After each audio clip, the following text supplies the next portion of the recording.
Hello, everyone, and welcome. My name is Christina Giannikas, and this is my talk, DIY Research, Practitioner Investigation in the COVID-19 Era, as part of the Insights on Demand event. I hope you've been having a great day with us so far, and I hope you enjoy this session as well. Here we will be looking at approaches to conducting our own research and disseminating findings far and wide. More specifically, we'll be answering the questions, why research in the COVID-19 era, and how to conduct research online. And we'll be looking at data collection methods and tools, ethical concerns, and sharing our findings. But before we get into any of that, I want to take this opportunity and emphasize the value of practitioners' research, as it is an integral part of professional learning. It gives us the incentive of reflecting on a situation that is not quite working for us and fixing it or improving it. And especially nowadays with the drama that COVID-19 has caused, practitioners' research really allows for the remaking of language education, where all of us, we are prompted to adjust not only our teaching practices, but our research agenda as well. And we will be discussing this more later on. And last but not least, practitioners have access to the reality of language learning and the language learning environment, and they have a complete understanding of its nature and know its needs. So this means that a practitioner and researcher can set out to achieve high quality research, but also by also implementing their experience and reasoning, leading to a valuable contribution to the field of ELT.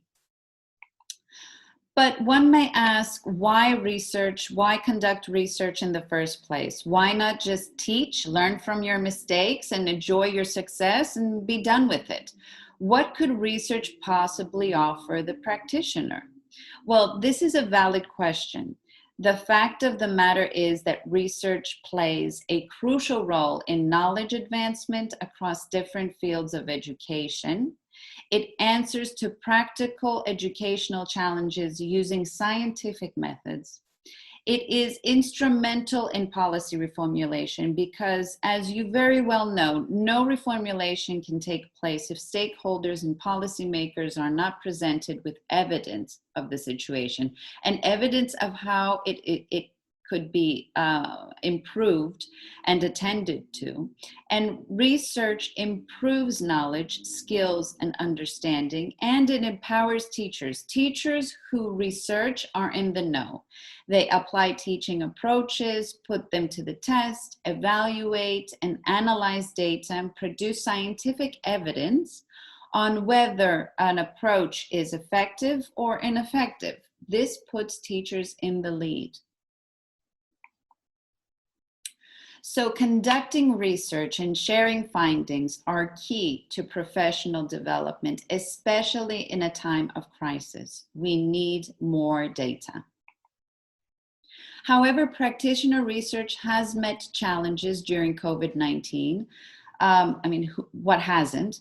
So it has seen limitations, change of professional contexts and environments, blurred ethical boundaries and responsibilities, challenges in disseminating the data, and reconsidering data collection tools and research design because of all these changes.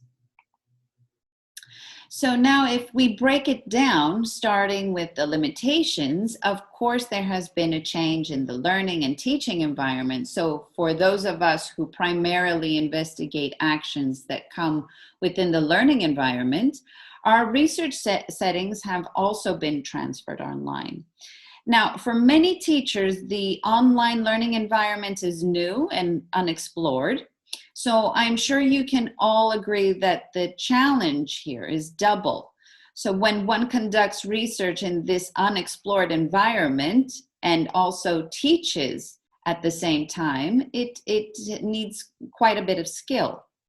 If we're going to collect a substantial amount of data, that would make a valuable contribution, we need to make adjustments, especially since classrooms are rarely accessible these days. One other important matter is the fact that our participants may be more vulnerable now than they were prior to COVID-19. And this is understandable. They have been through a lockdown, through isolation, even loss. Therefore, we need to take account of this vulnerability and their mental distress. Of course, we want to collect data, but we are also human beings. And it is important to show our compassion. Finally, these many changes bring about a level of uncertainty when it comes to how effective qualitative research can be in this sort of environment. So it is up to us really and our planning, our research design to ensure high quality studies, high quality research. And speaking of change of context, as we have switched to distance education in many contexts across the globe, so has research. It is important to prepare ourselves for the change in research and change in data analysis, change in the process of data collection. This under no circumstances should demotivate you of conducting your own studies. On the contrary, it should intrigue you to see things a bit differently. There are changes in the on-site settings. We are obliged to keep our distance from each other. We have limited access to schools and limited opportunities to work with groups on site, and that's fine. This all needs we all need to make adjustments, and we need to continue researching now more than ever. This is a time to learn. And psychologist Jeff Zacks once said that the research that will be affected first are studies that involve bringing groups of people together in close proximity. And I couldn't agree more. And this is what has happened to the world of ELT. Looking at another important issue is the matter of ethics in online research, or any research for that matter. Before we commence our study, it is important to fully inform participants of the research, the data collection process, and the purpose of our study. It is absolutely vital that we inform participants of possible recordings, ensure that the recordings will be safely saved, and if used for publication, we will protect their anonymity by using pseudonyms in publications or in conference presentations. And finally, it is absolutely vital that we gain consent by all participants of the study, no matter their age group. Gaining consent is not only ethical, but it protects the participant and the researcher and works as a kind of agreement on the research journey the two parties are about to embark upon. Disseminating your data is necessary, and it is also rewarding. It's a rewarding next step to data collection. However, this process has also been seen better days prior to COVID-19. From a personal experience, I can tell you that there has been a substantial amount of submissions to academic journals and newsletters, and there is a limited number of reviewers that are currently available to review papers. And the process can be a bit slower than usual. This could be slightly frustrating, I understand, because we all want to publish our data and we all want to publish as soon as possible, but this is how the situation is. Nonetheless, when publishing your work, no matter how long it takes, new aspects of language education are shared, and this is very important. Raising awareness of affecting teaching approaches is also important and can be disseminated. We share our experience of our various contexts. We bring isolated teachers closer. They read our study, they study what we have done, the data that we have collected, and feel that they're also in the same boat and are inspired by our practice or our research and can do the same. It strengthens the ELT community, and all this can be done via publishing and public speaking. Finally, data collection tools and research design have met the challenge of COVID-19. Traditional mechanisms have been limited for primary data collection, such as data collection within classrooms, as mentioned earlier, or working with larger groups. So in order to continue to generate information, we have pivoted to remote methodologies. And as you know, remote data collection relies heavily on the use of telecommunications and digital tools. This may cause issues. It may cause frustration because not all participants are familiar with digital tools or face barriers of connectivity. This is something that could manifest in many ways, such as availability in devices, lack of infrastructure, differing levels of digital literacy, low digital access by vulnerable groups. So due to the lack of contact, it is more of a challenge to build trust. So an additional time may be needed until a participant feels comfortable enough to fully take part in the study. And finally, due to all these limitations, it may take a bit more time to plan and ensure a high quality study. However, although these all sound very negative, and of course we are in a very, very negative situation in this whole ordeal of COVID-19, it is important to look for the positive and evolve through the positive and even the negative. Although the research community has gone through a lot, we are given the opportunity to include more participants in our studies from all over the world, even include more context and compare, collaborate with other practitioners, schools, with other universities, even with ministries of education from different countries, not only our own, and share experiences and insights. We can also use this opportunity to innovate and apply new research approaches and view education from an entirely different perspective. So in order to help you prepare your research, I've put together 6 very simple steps. Step 1, review the literature. Before working on any kind of study, we need to do our homework and we need to see what is out there already. Learn from previous studies and see how other research can relate to what we want to investigate.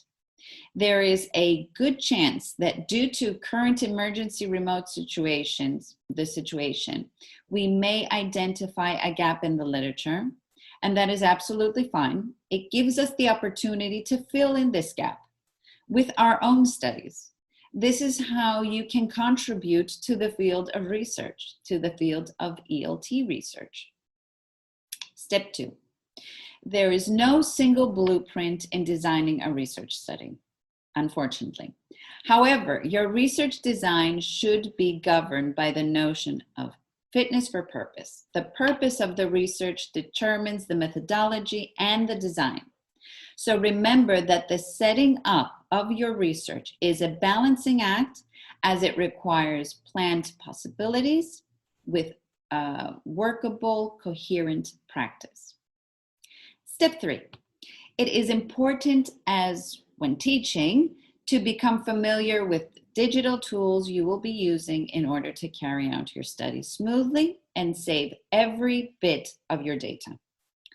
Step 4, make sure you have prepared your necessary tools beforehand. Put together your interview questions, your checklists, prepare your observation focus, the focus of your study, study them in detail and according to what it is that you're looking for. Step 5, adapt non-intrusive methods to be conducted online and via home environments. And this is quite important. We need to prepare our participants who are being interviewed or observed and give them the option to choose a comfortable and quiet place in their home, if we're conducting research online, of course, for them to sit down and have a brief chat with us online. And step 6, very important, pilot, pilot, pilot. It's very important to pilot your study before you distribute it to the world. Find a small group of people that you trust, share the study with them, ask them to participate, and ask them to give you feedback of what they thought of the study. This could help you with your tools, with your research tools, your data collection tools, and this can help you with the entire methodology that you are going to adopt for your study. Developments in the field of education, language education, and education at large have been accompanied by a growing awareness of the attendant moral issues implicit in the work of educational researchers and of their need to meet their obligation with respect to those involved or affected by our investigations. This awareness is reflected in the growth of relative research and codes of conduct. So you could read up about ethical issues and responsibilities when conducting studies in the field of education. It is important to remember that binding by a code of ethics can ensure scientific validity and value. It can ensure informed consent. It can ensure fair access and participation, awareness of how to maximize benefits and minimize harm, very important. Ensure confidentiality and always provide your participants with the possibility to withdraw from the study at any point if they wish to do so. Personally, to ensure that my research follows ethical codes, I use rubrics as they increase my understanding of professional and ethical responsibility, and they give me an incentive of what needs improvement. It helps me formulate an implementation plan. It increases the level of quality of my study, of the whole plan of my research. It helps build trust between the participants and myself, and it also gives me the opportunity to reflect on the work that I have done. So here I would like to show you a rubric, a sample rubric that I have used, and as you can see, it is separated into categories on the left and level of quality on the right. As you can see in the categories column, I focused on communicating facts on the study conducted online. And low quality of this category would be some relevant facts are not identified and or incorrect. Average would be facts identified, but some may not be relevant or slightly misinterpreted. And high quality would be all relevant facts identified appropriately, issues of who, what, where, when, how, and why are all addressed accurately. Unavailable facts that were relative to the ethical outcomes were also identified. Other categories were define the ethical issues of the online research study, identify the consequences of each possible online action, identify the obligations or duties of online data collection, and think ahead when it comes to potential online actions. And of course, it goes without saying that we always aim for high quality. So that would be the third column on your right.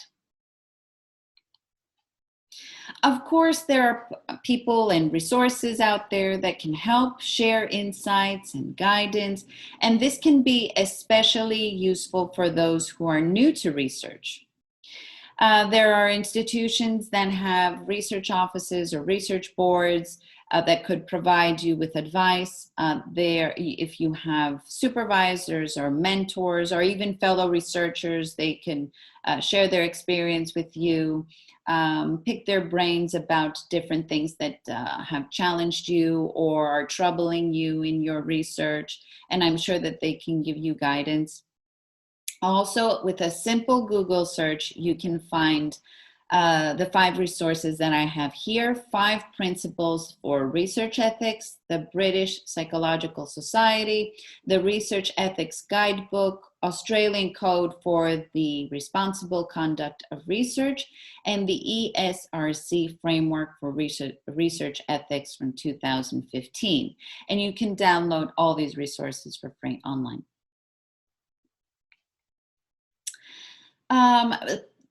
Possibilities of research approaches that could be applied online are qualitative, quantitative, or a mix of the two.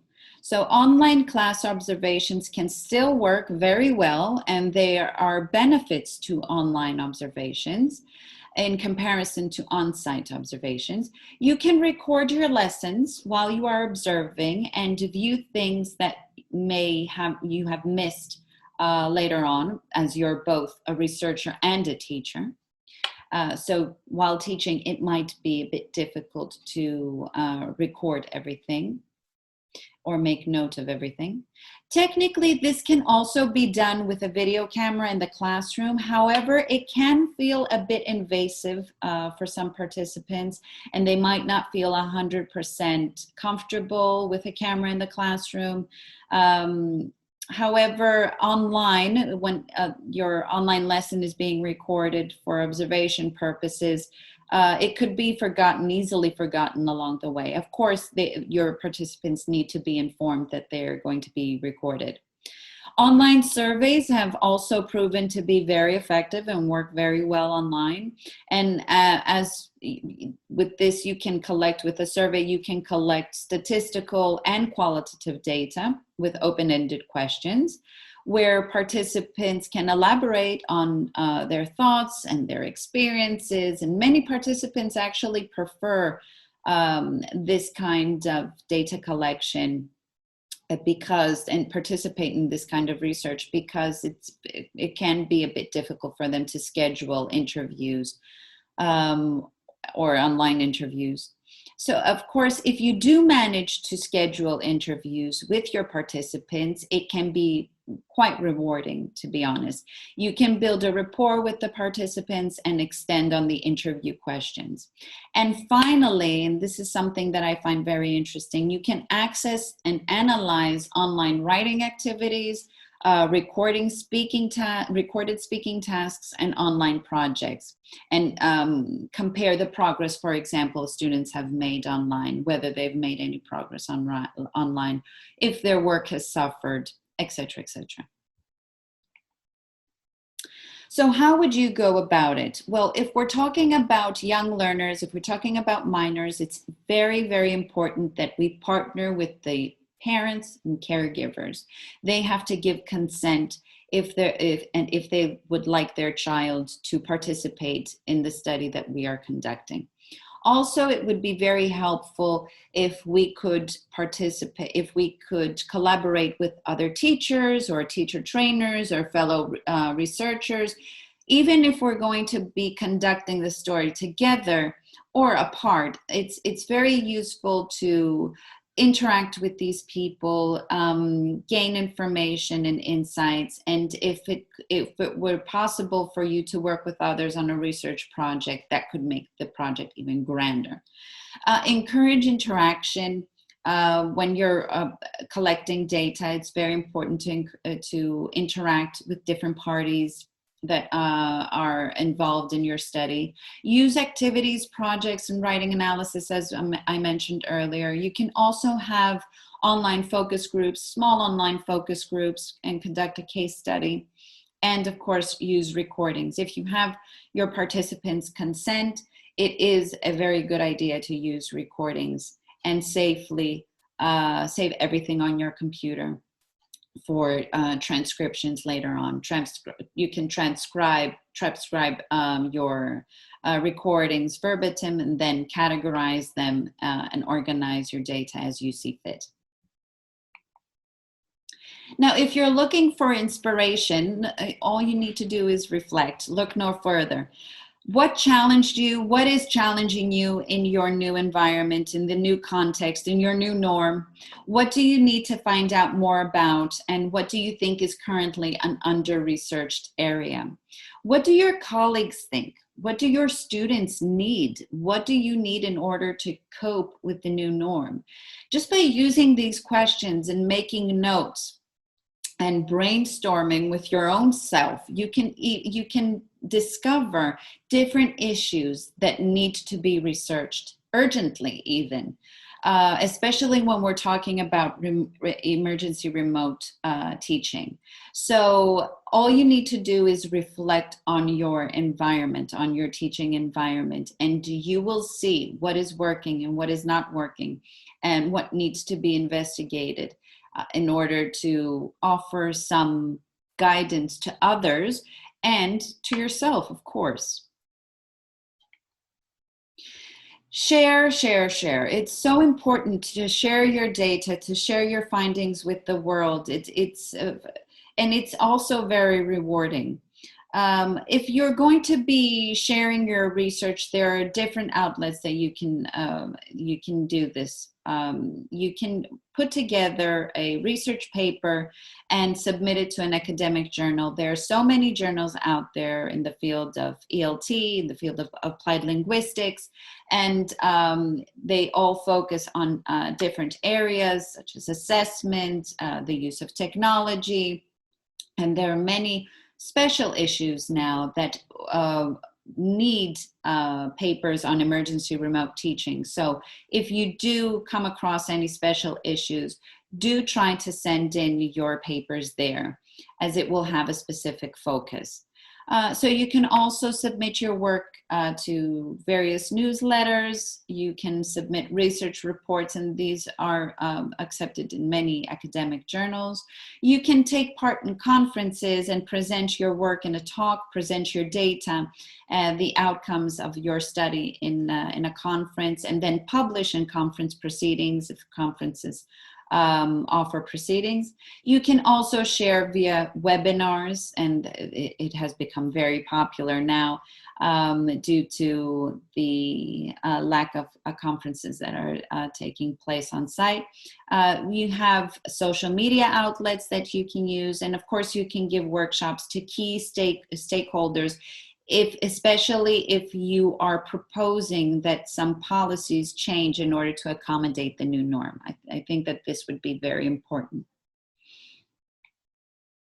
And remember, ELT needs you. ELT needs you to conduct research, and ELT needs you to share your findings. ELT needs you to be observant, to look around in detail of what is going on in your context, what is going on with your students, and what is going on, how is your teaching progressing, and share all of this, all that you have observed with the world. It needs you to be creative. It needs you to take charge of your teaching situation and conduct your study, present it, and be innovative in your study. Be eager to learn. Be eager to learn by what it is that you're doing, by your own practice, and by what you will find out during your research. Be willing to look at things from a different perspective. If we've learned anything this past year, is that things are changing, and if we are still grasping, if we still hold on to what happened, what used to happen in the past, before COVID-19, we won't get very far. So we need to look at things from a different perspective and move on from here. We need to be responsible with our data. We need to save our data. We need to organize our data. And we need to be considerate of our participants' privacy and anonymity throughout. even after data has been collected when we're talking about publications or disseminating findings at a conference. And ELT needs you to be part of a global teachers lounge. And a way to create a global teachers lounge is to share information with everyone across the globe. And one way to do this is to conduct your studies, publish or share in conferences and webinars, et cetera, and share your experience and what you have learned from all this. And this way we can create a sort of global ELT teachers lounge and share everything with each other so that we can be prepared and come out of this stronger than ever. You can make a difference because if you publish a study, if you conduct your own research, we can learn from you. We can all learn from each other. We can use more teaching approaches. Other studies might propose different teaching approaches to emergency remote teaching, and we can use these. We can add variety to our research design, and we definitely need more information regarding emergency remote teaching. If we have all this, we can work towards a more solid plan B.